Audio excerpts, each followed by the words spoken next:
Good morning. Thanks for coming.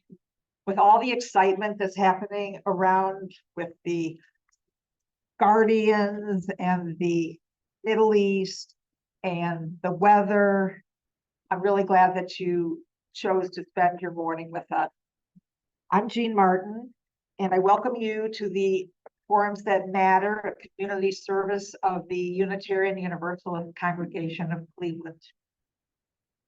I'm the coordinator of today's discussion, which has both remote and in-person audience. Our topic today is navigating the boundaries of free speech, balancing expression and harm. We'll have a Q&A from 9:30 until about 10. Because we have a different sound system, you hopefully received index cards and a pencil to write your questions. And they'll be collected and I'll read them after Andy speaks. Also, we ask our virtual audience to put their questions in the Q&A box. And also a note to virtual viewers that there's a closed caption at the bottom of your screen and you can turn that on. The Q&A will be from 9:30 until about 10.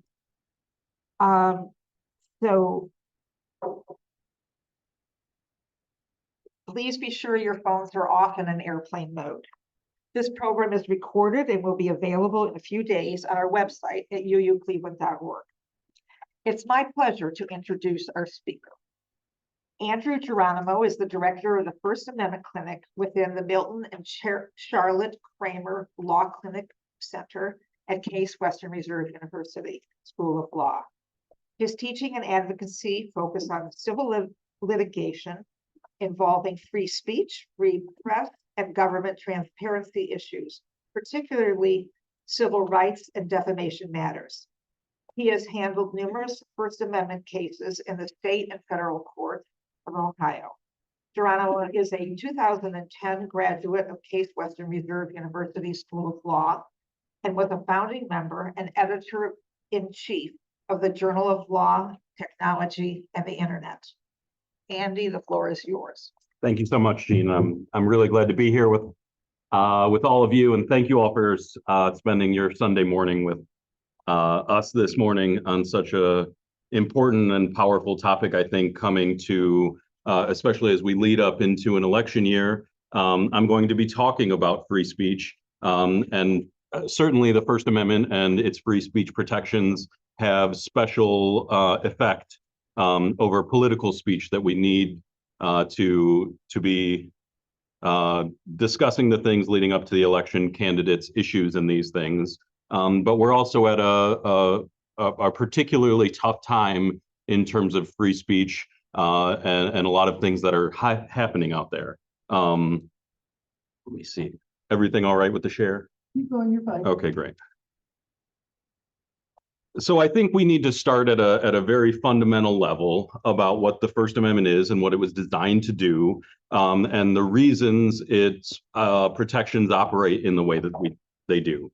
The First Amendment came as a part of our constitutional system of government, outside of the Founding Fathers coming from England, and that history in which knowledge was created in particular ways. So sort of going back into history, a very, very large scope here.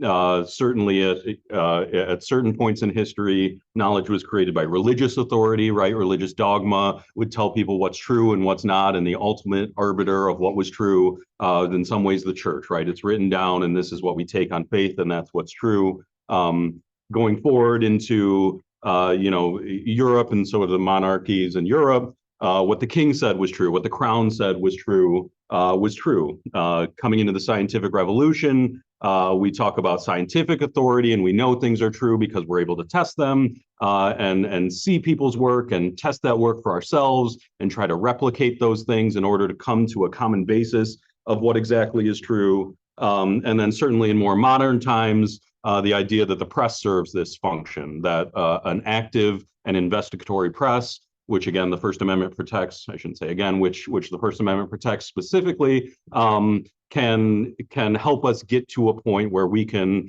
hopefully agree as a society on what's true and what's not true. And then certainly there's the last sort of stopgap of the courts. We have a court system where if two people vigorously disagree over what's true and what's not true, and there's some skin in the game, there's some cause of action, we could have trials, right? We could have an adversarial system where one side puts their positions on, the other side puts their positions on, they're able to call witnesses. And in some ways, we think that a trial is a truth-finding function where we're able to say, okay, well, at least we've defined this as truth on the outset.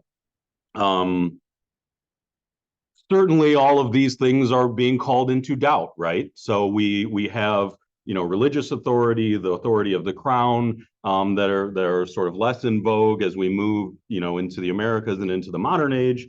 But even in our, you know, if you think about the last election and the last several elections, the scientific authority and even attacks on the press and attacks on the courts, trust in these systems are dwindling. I almost searched for a series you'll see in later slides. I've got a conspiracy theory slide, and I searched for you know, headlines that evidence this fact. And then I decided it was late. I was emailing Ed my PowerPoint late, and I decided I thought it was almost self-evident that trust in these institutions are dwindling. If anybody has particular trust in any of these institutions and thinks it's on the rise, feel free to challenge me during the Q&A period. But I think generally we're at a difficult point in society where it's becoming increasingly difficult to know who to trust to found what we believe to be true. The conspiracy theories out there on, you know, running from anodyne to very, very serious issues that impact our lives and our elections are out there, right? So in some ways, the proliferation of ideas on the internet and certainly people's ability to talk to each other have some perhaps negative siloed effects when you get people talking to each other that all want to agree with each other and start coming up with certain issues, right? From I don't know if any of you are familiar with the birds aren't real scandal. It was covered in New York Times, but the birds aren't real is not a true conspiracy theory. Was a guy featured in the New York Times saying that he made up a conspiracy theory in some ways to lampoon the other conspiracy theories out there. But for a while, this was going very viral. Birds aren't real. Birds are drones controlled by the government meant to surveil us. I actually take this person's point. If you could zoom out here, this is a photo from the New York Times, that the creator of this was saying, I was seeing all these things go terribly viral, and I wanted to see what I could make go viral, in some ways as like a performative art comment on some of these things. But certainly they have serious consequences. This Pizzagate child trafficking thing, you know, a man showed up there with a gun looking to investigate the basement of this Washington, D.C. area pizza restaurant looking for evidence of human trafficking by a cable of Democrats in control of the government. Chemtrails, conspiracy. I don't know if you all are familiar with this, but the idea that the airplanes flying overhead are drugging us in some ways, again, as a method of control. And then certainly to the highest levels of government in the last election, to be sure, alleging that an election was stolen and what comes after that. No more prominent than recent news events. And this really gets to some of the harms that speech can cause. I hope in this talk to be very descriptive about the First Amendment. The First Amendment is a sort of a bulwark that we can hold up against governmental power to prevent it from being the one that is the authority on everything truth. Again, going after, sort of working against that. The crown develops who the truth is, and we have to believe them, and we have to let them decide. But certainly the other side of the coin is things like this that can cause real harm in specific communities and can even be kept up even after it's been sort of thoroughly debunked. So why can't we make a law that says political speech must be truthful? Well, to tell you the truth, we had a bunch of those laws, including one of those laws in Ohio, a smattering of states. had laws that said, essentially, no person during the course of any campaign, and this comes from the former Ohio Revised Code, no person during the course of any campaign shall make a false statement concerning the voting record of a candidate or public official. Seems pretty uncontroversial to folks out there to say that, we should have primarily truthful advertising out there. But I will tell you that this law was struck down on First Amendment grounds and upheld by the Supreme Court of the United States in a fairly, I would say, uncontroversial opinion. There was a sort of a cross smattering of amicus briefs on the issue. The people who challenged it were the particular political candidate, but everyone from the ACLU to some of the pro-life groups who ran this specific ad against Steve Dryhouse stepped up and joined forces to challenge it on First Amendment grounds. So in this case, there was a billboard running against a Democratic candidate that said, "Shame on Steve Dryhouse. Dryhouse voted for taxpayer-funded abortion." This was because he voted for Obamacare, the American Care. He sued under this law, saying that it's a false statement considering the voting record of me, a candidate for office. I lost because these pro-life groups attacked me, but all these other people voted for Obamacare too. And it's essentially misleading to characterize my vote for Obamacare as relating solely to this abortion issue, and whether it funded taxpayer abortions was all things he was challenging as true. And the Sixth Circuit Court of Appeals, the Federal Court of Appeals that covers Ohio and Tennessee and Kentucky and Michigan, struck it down and went up to the Supreme Court and came back down after deciding it was actually a judiciable issue. But it highlights central First Amendment issues. The petitioners in that case saying they weren't arguing for a right to lie. They were arguing that they have a right to not have the truth of their political statements be judged by the government. This is sort of the marketplace of ideas issue. The idea that false statements can, insofar as they're infecting our political realms and potentially misleading voters, even if our idea that misleading voters is a bad thing, we don't rely on correction of those misleading statements to the government. We should let them to, we should encourage truthful speech in response, as the Sixth Circuit said. The Sixth Circuit found this law to be overbroad. It caught up more speech than it needed to solve these aims. And it wasn't particularly good at solving the aims it meant to solve. You could challenge things after the fact. After the election was over, you could still bring a criminal challenge under this statute.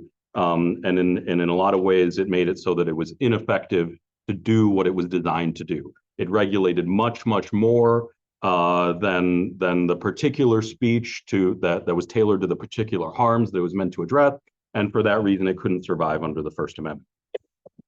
So that's sort of my clearing of the decks example of the general proposition that we don't have a governmental truth panel sitting there, government bureaucrats, public officials sitting down in Columbus or wherever it is, evaluating statements for their truth, especially as it comes into political realms. And that is because of the First Amendment. So the First Amendment, what I want to highlight here is that it's truly a constitutional protection. It's at the basis of our governmental order that speech should be protected. And it did this for a very good reason. What courts have said about it in the past is that this is essential for our own democratic self-governance. The Free Speech Clause helps produce informed opinions among members of the public who are then able to influence the choices of a government that, through words and deeds, will reflect its electoral mandate. So the idea is that as a people, a self-governed people, we are able to discuss these issues and come to our own conclusions rather than relying upon the government to say this is how it is and that's our truth going forward. I think a lot of this is tied up with, Informed is doing a lot of work here, right? A lot of the arguments against this will say that everything you're talking about is good and fine when we're in a room together and able to have a conversation together. But what happens when the prominence of certain political actors or the prominence of certain technology make it so that it's actually making this free speech is actually making us less informed because it's pervasively out there. And what are we to do about that? And I think that's a central challenge to society today, and one that the First Amendment has a lot to say about. I will not be offering too many solutions here today. I'll tell you the challenges that are out there, and I don't mean to pretend that the solutions here are easy. But what I hope to convey is that this First Amendment reflects sort of our nation's idea that on balance, we'd rather have more speech than less speech, and that helps us reach our end. This comes from New York Times versus Sullivan, a very classic First Amendment case in the realm of libel, that basically, sort of kicked off in 1964 the modern application of the First Amendment and the breadth of it, but also the idea that the First Amendment couldn't be used to censor views critical of government actors. So debate on public issues should be uninhibited, robust, and wide open, and providing for the fact that there might be very, very, very unpleasant stuff here that even though we could all disagree with it, maybe not all disagree with it, many of us could disagree with it, and we could condemn it, in a lot of ways, it shouldn't be the government that is enforcing that censorship regime. Along the way, I hope to convey that the First Amendment in our system, should start with the proposition that speech is protected. There's lots of things out there that, lots of people out there that will try to force people to justify the protected nature of that speech. We see that a lot in the litigation that we do, explain why this speech is protected, explain why the harm that you're doing doesn't take this out of speech protection. And I always push back and say, in this country, we start with the proposition that our speech is protected unless there's a very, very good reason to remove those protections. So even going back to 1942, the Supreme Court said that the exceptions to the First Amendment are well-defined and narrowly limited.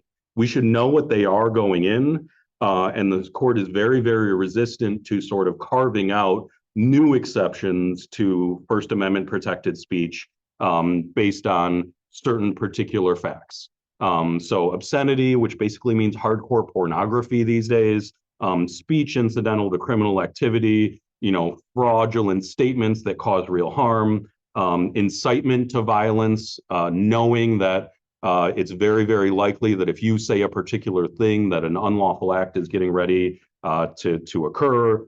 Truth threats, fighting words, fraud. There's a civil part of fraud, but it also fits under incitement. And defamation is a place where we work in a lot. But these are generally, you can generally find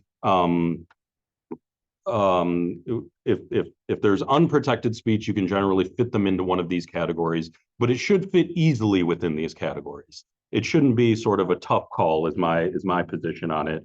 And there are a few misunderstandings about the scope of this protection as well. So one is awful but lawful speech, as we sort of call it in the business. There are some very, very some would say low value kinds of speech that remain nonetheless protected because, I gave it up.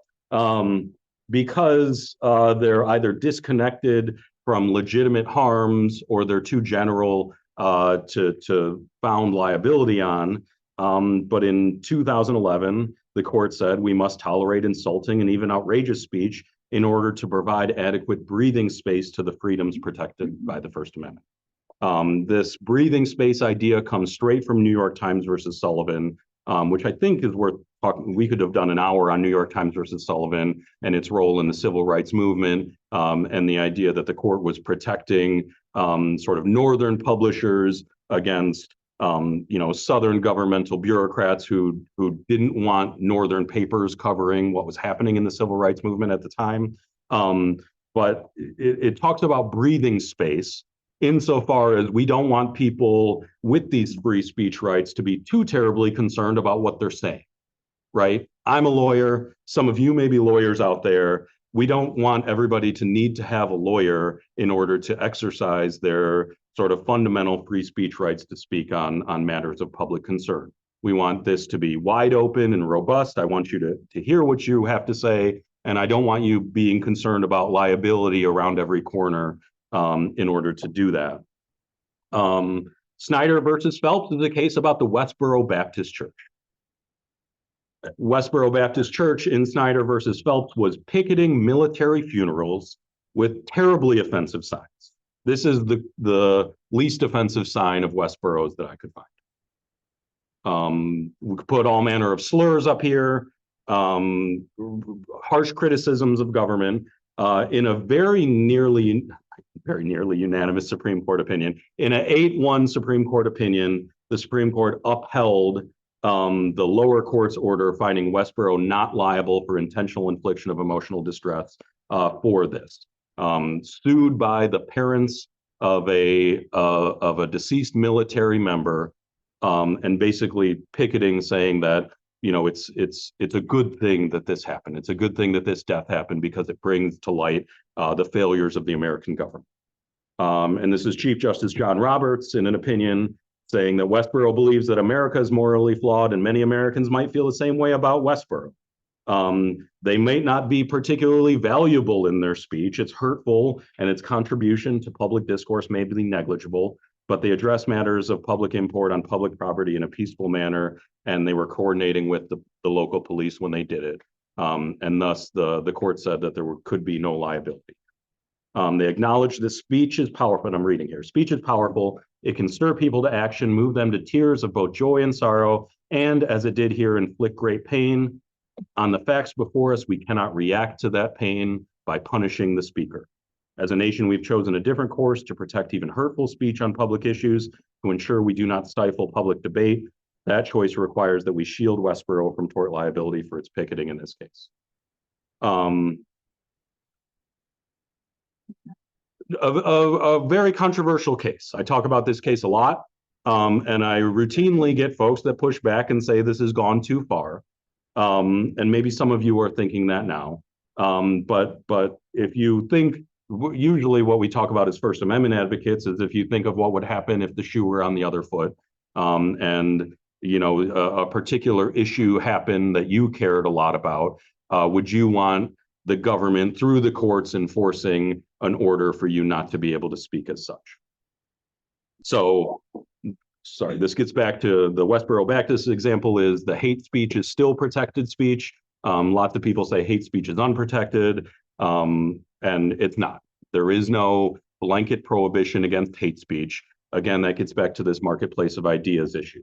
Another very common misconception is false speech isn't necessarily unprotected speech. There are some speech restrictions, fraud and defamation in particular, that have falsity as an element, but it can't be falsity alone. We don't punish speech just because it's false, for the same reason that we don't punish criticizing public officials. With that breathing space, you need to be able to speak about things and even take factual positions that may turn out to be true, and we shouldn't be punishing them unless there are very, very close connections between the harm that caused and in some ways a mental state that you knew that the harm would result as a result. This is from New York Times versus Sullivan, also getting back to that dry house idea, the idea that First Amendment guarantees have consistently refused to recognize an exception for any test of truth, whether administered by judges, juries, or administrative officials, and especially one that puts the burden of proving truth on the speaker.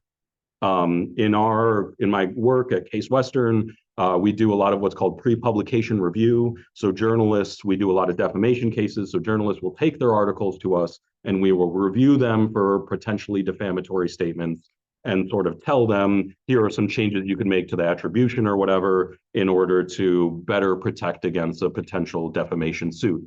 That's something that happened for a long time in the institutional press, but as we go forward, we don't really want everybody to need to have a lawyer in order to vet the truth of their statements or how they're attributed, particularly as we go out there in election seasons and things like this.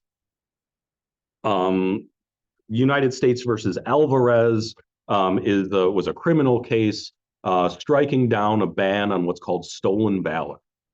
Stolen valor was the idea, this was a federal statute, that you could not misrepresent that you had achieved certain military medals. So Mr. Alvarez lied about military service, he had fake medals on, and he was prosecuted for the government for basically misrepresenting that he was a decorated war veteran when he in fact was not. The Supreme Court struck down that statute on First Amendment grounds as well and said even if we take for granted that we need to protect the dignity of our veterans, this is really super detached from any cognizable harm in such ways that it catches up a lot of it's unnecessarily broad. Society has the right and civic duty to engage in open, dynamic, rational discourse, and these ends are not well served when the government seeks to orchestrate public discussion through content-based mandates. This is another defamation case with the same sort of idea. Under the First Amendment, there is no such thing as a false idea. This is the distinction between facts and ideas, and the idea and the concept that we would protect even what we think we would defend, even what we think are very wrong ideas. However pernicious an opinion may seem, we depend for its correction not on the conscience of judges and juries, but on the competition of other ideas.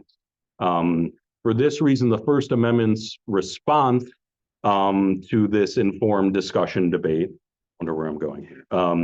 The First Amendment response to this informed discussion debate isn't that we need to enforce truth on the back end. What I would say is we should open up government and make it more transparent on the front end so that somebody who might have been potentially fooled on the back end can go get their answers directly from the government if what we're talking about is government action. This is sort of the Pentagon Papers case and all the way back, right? The idea that we shouldn't have the government stepping in and saying, you can't publish this thing, New York Times, because it would harm national security unless they can very closely tie it to national security, and in some cases, even if they can. But anyways, that reasoning should be very specific, and you shouldn't be able to wave certain flags, certain labels, whether that's national security or defamation or whatever it is, in order to restrain that speech. The First Amendment protects rights of access to court proceedings and in some ways court documents, and we should use that to aid in the truth-finding function in terms of more speech rather than less speech. But then we get to the internet, which causes a lot of issues and in some ways makes all of this much more complicated. So, right, if we're talking about the marketplace of ideas, what happens when the marketplace is being disrupted by certain bad actors who are intending to disrupt it, right? So, I'm just picking things at random. I don't really, these are what were at top of mind when I'm making this PowerPoint last night. But, the force multiplier of inauthentic activity on social media platforms, where the US government is alleging that, a Russian bot form sort of flooded the zone with disinformation in order to make people distrust what they saw and heard out there. And then the deepfake controversy. So for those who aren't familiar, the new generative AI technologies allow you to create these videos where it looks like somebody else is speaking. So you could take the video that we're taking here of me today, and you could go tell an artificial intelligence engine to make this about Andy talking about how much he hates free speech and how much the First Amendment needs to be repealed and things like this. What happens when those things are out there? We are already at the point, again, remember to my second slide, where we're distrustful of journalism and we're distrustful of the courts and we're distrustful of all of these institutions, certainly the government. It used to be that we thought, let me see some video and then I'll make a decision for myself. I've made these arguments in cases before. You don't have to listen to what the prosecutor's saying. You don't even have to listen to what I'm saying. This is all on video, and I'm going to ask you to make your own determinations what happened in this incident. In some ways, it's more difficult now. In so many ways, it's more difficult now because of the technological advances that are allowing people to create truly inauthentic video. We could have done a full hour on social media regulation and the regulation of deepfakes and the way the First Amendment operates to protect against regulation of those things. but all to say it's a very, very complicated issue. The other thing that I would like to say, again, thinking at we should, in my opinion, we should start with the basis that speech is protected, and we should find a very good reason to take it outside of that protection in order to regulate it in some way. This has been tried over and over again whenever a new technology comes up. So in the early days of press freedom, the idea was if you're not a sort of legacy journalistic outlet, if all you do is produce these these magazines with articles in them, then you're not truly reporting that. That's opinion that falls out of First Amendment protection. It happened with motion pictures, where challengers to certain regulations alleged that movies weren't protected by the First Amendment because it's not classic press function. This is a case about violent video games. This was a ban, California's ban on the sale of violent video games to underage people, and was struck down on First Amendment grounds. One of the arguments that California made is video games are not, roughly, I don't want to misrepresent them, but roughly that video games aren't entitled to the same protections than movies or magazines or photography or theater or newspapers are. And I would say, as a general matter, remember, I'm not posing solutions here, but as a general matter, I would say we should resist the idea that just because a new technology changes the modes of communication, that it somehow takes it outside of this protection. I still think we should rely and lean on those well-defined and narrow exceptions in order to benefit our public discourse. So we have a very complicated problem. Not many very good solutions, but I hope what I've left you today, and I'm certainly interested to get into the Q&A about what's next for us given this regulatory and constitutional environment. Thank you, Andy. Thank you. Thank you. So we'll start the Q&A. Do we have questions? Thank you.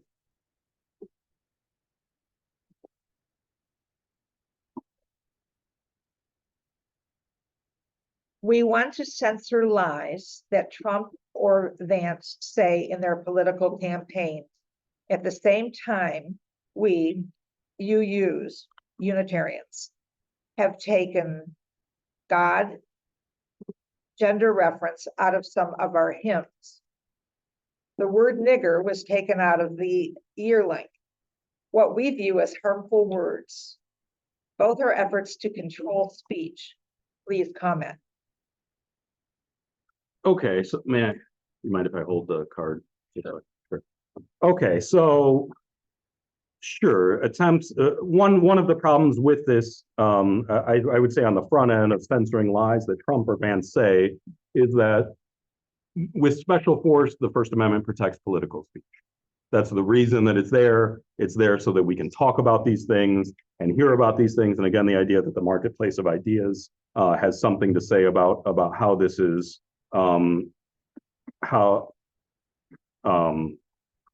there's so much action. I lost my train of thought. But talking to the broader question here, as specific entities have their own First Amendment rights to make choices that they want to make. It's something that we get into on internet platforms all the time. There are some people out there who would say that your Facebooks and your Twitters of the world are so broad, they have such broad power that they should be essentially state actors that recognize the First Amendment. But they also have rights to decide what they as corporations say, down to the New York Times, the Washington Post, and those things. They can put out editorials, they can have their own voice, and they can choose not to say certain things.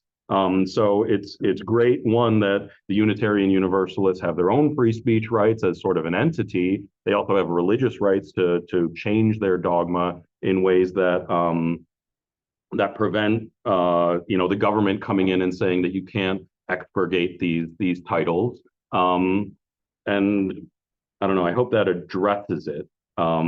Mostly what I don't mean to have my comments say that private parties can't decide what speech they want and what speech they don't want.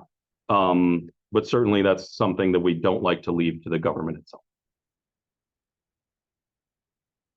So let me say, if I misrepresent your questions, feel free to correct me. I can't read all of these necessarily. What about torts? For example, lies regarding the election, worker leads to threats against workers' family. Torts. I love torts. We do torts all the time. A tort is a civil action seeking generally money damages. Defamation is a tort. New York Times versus Sullivan, the case that I was showing, the case that most people hold up as sort of the shining star of our First Amendment jurisprudence, is about limiting tort liability because of the First Amendment, with the idea that going to a court is invoking state action. You've gone and asked the court to apportion liability, to make the other side pay me for the lies that they said. And what New York Times versus Sullivan says is that the First Amendment constrains the court's ability to apportion tort liability in that way. There is, sorry, may I have that just help? Oh, yeah, I'm sorry. Sure. So, we looked at lies in the election. That was a criminal statute, and that was sort of struck down on First Amendment grounds. But even in the example with a worker lies about an election worker leading to threats against the worker's family. These are real cases, right? So this is a defamation case against election workers trying to hold lies for that election accountable. I would say that as long as it satisfies the New York Times actual malice standard, that is, somebody knowingly lied and caused real harm and a threat against a family member, depending on the seriousness of it, surely could be that harm, is something that the New York Times versus Sullivan rule still allows. So it's not that there is no possibility for tort liability or false statements that cause harm. It's just that the standard should be very high. And I think we're starting to get into a moment where, back even 10 years ago, I think it's fair to say that most of the First Amendment lawyers in defamation cases were all representing the defendants. And now we're seeing more and more First Amendment lawyers sort of go on the offensive on the idea that defamation might be a tool, and the courts might be a tool to sort of rein some of this in, make people responsible for their speech insofar as they've actually caused harms by spreading knowing falsehoods.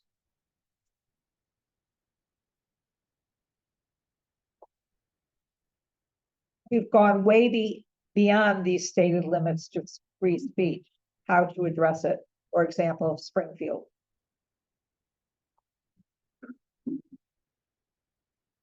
Well, the Springfield, I showed it for a reason. Certainly you all may be aware of the action that, I know the lawyer fairly well who brought the action to try to initiate criminal proceedings against Donald Trump and JD Vance for what they said in Springfield. That I don't really want to comment on the status of that litigation. That's, that will be adjudicated.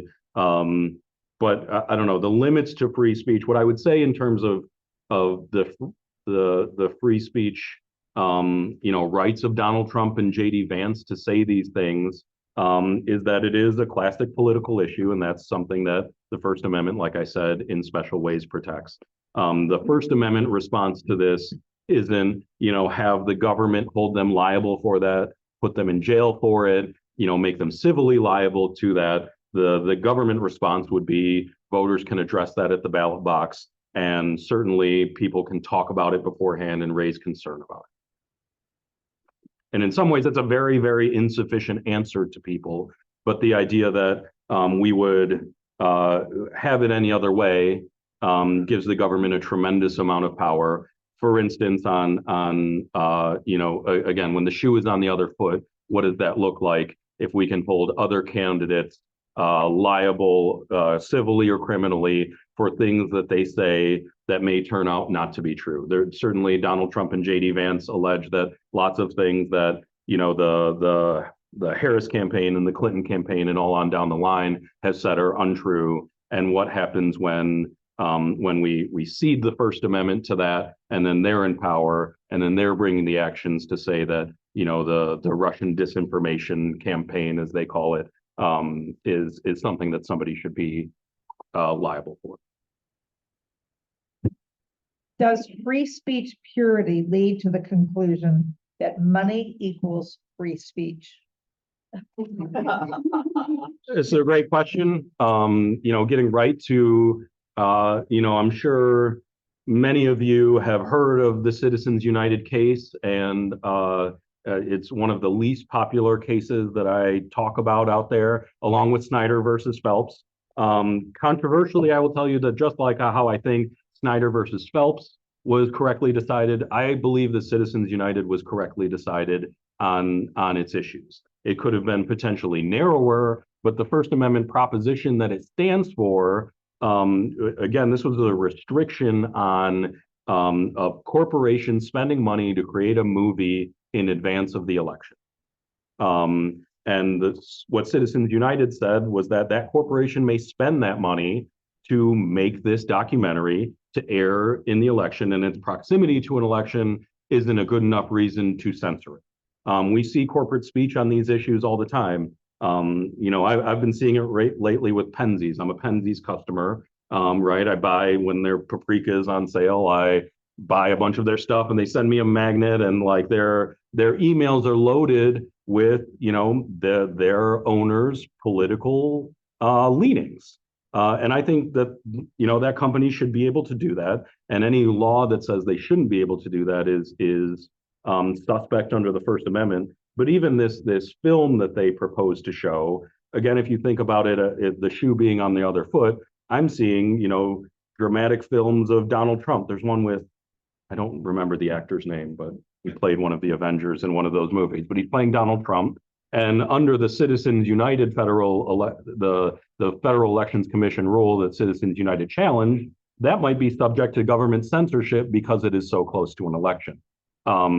And the idea that money is, you know, we spend money all the time to put our speech out there. And I think the idea is, if we think that, again, the First Amendment response to money having an outsized influence on speech isn't to censor speech, it's to address that in other ways.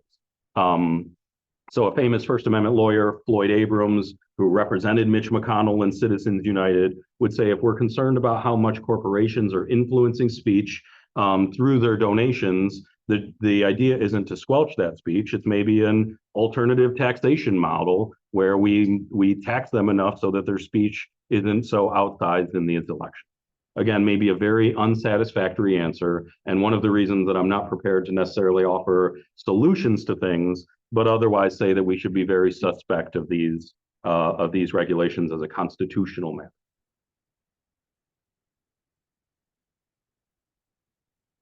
Do anti-BDS laws like House Bill 476 in Ohio that punish the advocacy of an economic boycott of Israel violate the First Amendment? Another great question. I will say that I believe this is currently in litigation, and I don't know too much about that litigation, but I do think that there's very clear First Amendment law out there that economic boycott activity is First Amendment protected speech. So prohibiting economic boycotts on the basis of the identity of somebody, or certainly their viewpoint, I think raises very, very serious First Amendment concerns. And I tend to believe that it's, even if I sometimes disagree with the courts, but even if the courts say otherwise, and I said I would be descriptive here, but I tend to think that that type of regulation does violate the First Amendment. It begins to feel like there is no way for truth to come out. Every day, so much of what we see and read is not true. Does anything give you hope for a more truth-filled future? Giving me hope for a truth-filled future. Well, one thing that gives me hope for a truth-filled future is that we have people here listening to this and willing to engage with it, and then none of you have stood up to scream at me, even though you may disagree with me, to stop me talking descriptively about these things. But it's challenging for sure. And I think that one of the central challenges of our age is that in a time when, remember, all those institutions I put on the screen are sort of dwindling in trust among the general population. I think each of us individually has something to do and to say about how active and involved we're willing to be, and how much we're willing to be out there to speak out against the things that we don't like and speak in favor of the things that we do like, and encourage others to do the same. And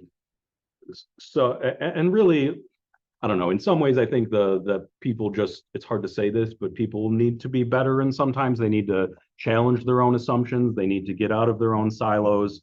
They need to stand up for the rights of people to say things that they disagree with, but also they need to, I think, teach future generations how to be savvy media consumers and how not to believe everything they see or read, especially on the internet. And they need to take some, I don't know, I hesitate to use the word personal responsibility, but take their obligations as citizens seriously to sort of try to get to this truth. Wonderful wishful thinking. So, sometimes I'm optimistic, and often I am not at all. The current media environment, and given the antidote to false speech, is more speech. How do individuals gain access to the marketplace of ideas? My tiny post on Facebook has no entry to the hose of false but generally accepted facts. This is a central issue, to be sure. I'll say that, you know, I talk about the dwindling trust in these institutions. I don't think these institutions are innocent in all of this. The dwindling trust in the courts and in the press and in the government and in the church, and all going backwards, in a lot of ways are for really good reasons. And I think we have to one, lean against putting too much trust in the institutions of social media platforms, the Facebooks and the Twitters of the world, to create that trust. They're a great tool, but I don't think we can, especially now in the current social media environment, I don't think we can rely upon them to be the arbiters of truth. I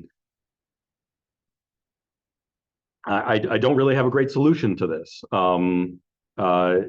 The idea that in a marketplace of ideas, a particularly attractive idea will gain traction. There are some things that you've seen go viral because people like how they're phrased, or like, you know, even a sweet story that you've seen. You know, there's certain things that we know about as a collective society, even if they're very low level importance in general. Like, do you all know about maybe I'm just too online for my own good, but there's a story out there of a guy who texted who he thought was his mom about Thanksgiving, and it got to another grandma, and then the grandma said, "I'm not related to you." You know, I'm seeing lots of head nods. We've all sort of seen this. That's the sort of the promise that certain things, if they activate people in a certain way, can spread and become part of this. So I'm sure that when that text message, where, you know, these people seem to have gotten together year after year after year on Thanksgiving just on a sort of a lark, the idea that that story could spread far and wide does give me some hope that, you know, if it is phrased, I keep saying activates people in a certain way, then that's the way to get there. But I also would caution against sort of seeking virality. I think that's another issue that we have to deal with. There's lots of people who use that as their aim very inauthentically, and that can cause some of these issues with misinformation and disinformation. To what extent have protections around protests changed? What protections are given to those that take steps to intimidate protesters? For example, sharing names and pictures of protesters online. This audience is very on top of this. Remember our audience. It really is. It's unbelievable. That's right. So each one of these is like a very, very hot button issue. And I'm glad to see the quality of these questions. This is great. Obviously, the First Amendment is there to protect protest rights. And definitely protest rights were at the forefront of the modern age of the First Amendment. New York Times versus Sullivan was an ad placed in the New York Times by a protest group criticizing government officials in the South. And I would say protest rights played a central role in the development of some of this, and we should want these First Amendment protections to persist for the protection of future protest rights. But here we're talking about something that people often call doxing, identifying people who are participating in protests as a way to bring consequences against them for the positions they've taken in their protests. Some people call this doxing. Some people refer to it as cancel culture at times. But I'm down on public square protesting something that I disagree with. Somebody takes a picture of me and says, "Hey, what is Andy Geronimo of Shaker Heights, Ohio, who is the director of the First Amendment Clinic at Case Western, doing protesting this? Is this really where you want your dollars going? He should be fired," and all of these things. It's another problem that's exacerbated in some ways by the First Amendment, where it gives people investigatory tools and broad reach to identify who these people are. But a lot of times the response is that this is counter speech. People can be criticized for the public positions they take, and in some ways the First Amendment protects that. I am troubled. So another place we've had a significant amount of advocacy in my work realm at Case Western is protecting anonymous speech. Some of I would say the First Amendment protects anonymous speech with special effect. We've represented 2 anonymous internet commenters, protected them from civil defamation liability without their identities being revealed on the basis of they were only engaging in protected speech. And that's easier to do on the internet under an alias than it is to do out on public square, with a sign. I have serious First Amendment concerns about some of the mask restrictions that the Ohio legislature has posed in terms of you can't wear a mask, that we were all wearing for a while in order to protest because it conceals your identity. I think people should be able to protest anonymously. But at a certain point, when you're out in public taking positions in public, there's only so much you can say that to restrict another person's ability to say, I saw this person there and this is what they did. We can condemn them if they're trying to bring negative consequences on you. We can speak out in favor of them. But I don't know. I think if I don't want to pick a particular business here, say a Shaker Heights business were to take a very particular controversial position and I still shop there and somebody took a picture of me going in their doors and said, "Why are you still supporting this business?" I think that's fair game for criticism for them. And if you're looking to remain anonymous, I think that the government should allow you to do that. But also there's limited ways in which we can prevent people from speaking out against what's happening out there in public on matters of public concern. Does, quote, harms have to be something carried out, like murder or attack or vandalism or arson? Or can it be serious and grotesque threats? As a legal system, we protect even attempts. If you go to law school, we call these inchoate offenses.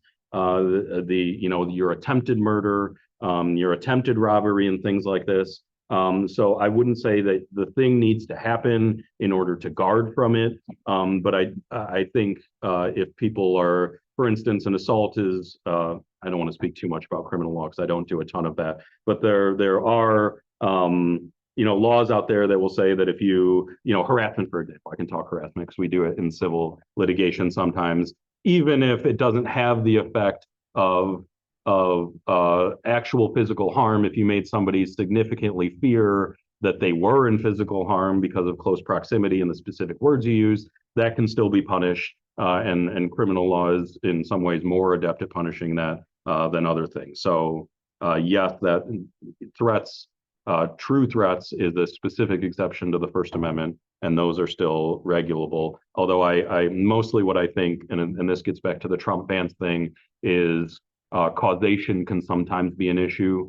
If I say something and somebody, sort of internalizes that and acts on their own, in a legal way, there's sort of an intervening act where, I didn't goad this person to do this. I just said what I said, and they were independently activated to do it. And I think that those causation gaps should relieve speakers of certain liability. But you don't need to wait for the bad thing to happen to regulate it in general. Is there any hope for reversing the finding that corporations have the rights of individuals? I suppose I would challenge here that we don't want that. This is again a comment about Citizens United. I would guess that there are some corporations here that I would think you all would agree should have certain First Amendment rights. I think the New York Times is a great example of that. There are ways where if we're protecting press freedom, if we're not protecting the press corporations with the same First Amendment rights, if those rights only inure to the particular journalist, and if John Doe journalist gets sued along with the New York Times, and John Doe journalist can take advantage of the First Amendment, but the New York Times cannot, I think that raises significant issues.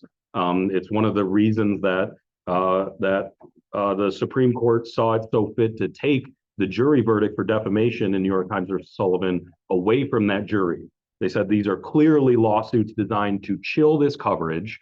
Even the threat of these lawsuits are enough to, one, alter their coverage, but maybe even do in the New York Times for good. I think they had a multi-million-dollar judgment after a defamation trial down in Alabama on a clear civil rights issue. There were many other cases pending at the time. And the threat there is if Alabama juries were going to hold the New York Times versus liable for everything it printed, then they could very well put the New York Times out of business.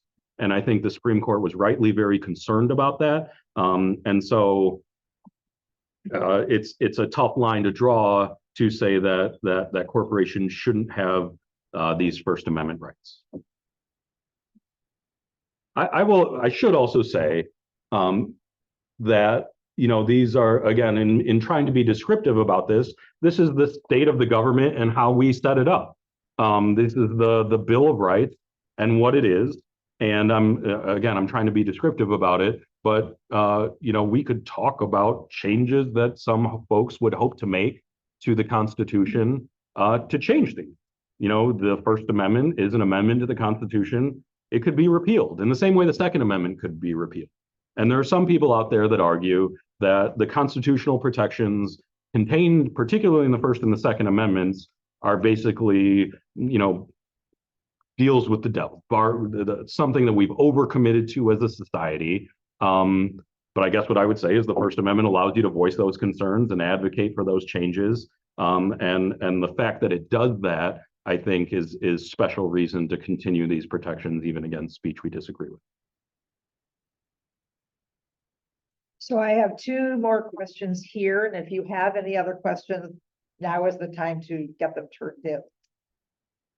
If generative AI were to engage in speech that falls into one of the aforementioned narrow exceptions, who is responsible for that speech? Another excellent question. I love this.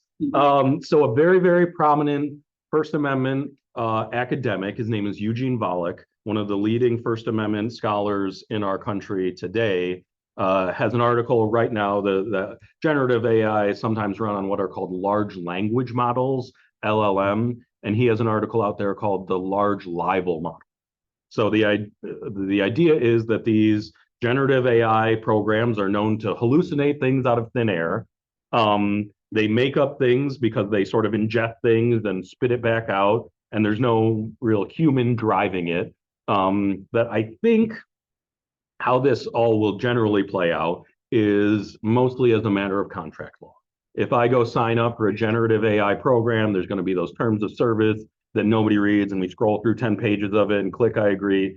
Somewhere in those terms of service, it will say, you agree that this might not all be accurate, and you will accept responsibility for fact checking whatever this thing spits out.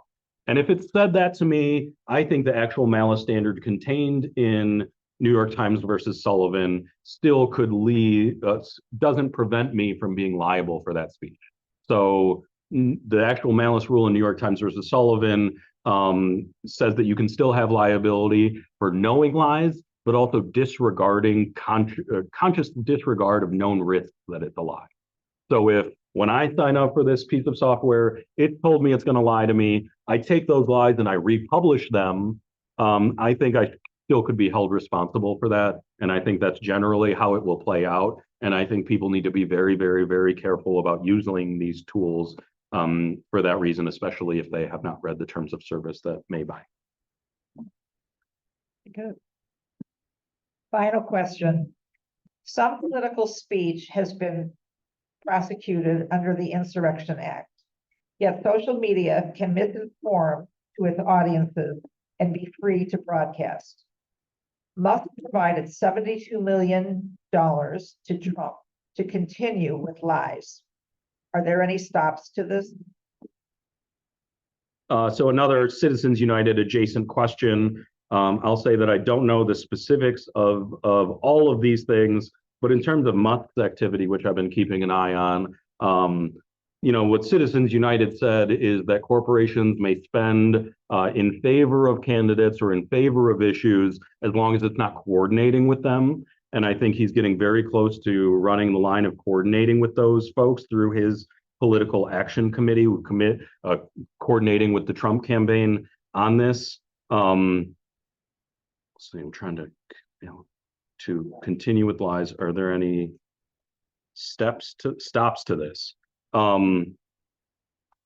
This is where I'll go into pessimistic mode. I think that this is very close to the line, certainly way beyond the line of what the Federal Election Commission would have tried to regulate before a lot of these decisions came out, before Citizens United. It may even get there with the close connections of them. I think Musk, in a lot of ways, is emboldened by this current Supreme Court, and I think he knows that this Supreme Court is very, very unlikely to hold people like him accountable for things like this if he dances around the edge of the current doctrine, and especially from the perspective that he's come, is maybe the way I say that. So not to say that I think that's a great thing, but I do think, again, there are reasons to doubt the government's ability to regulate this. And I think those reasons are most sort of in focus when we think about,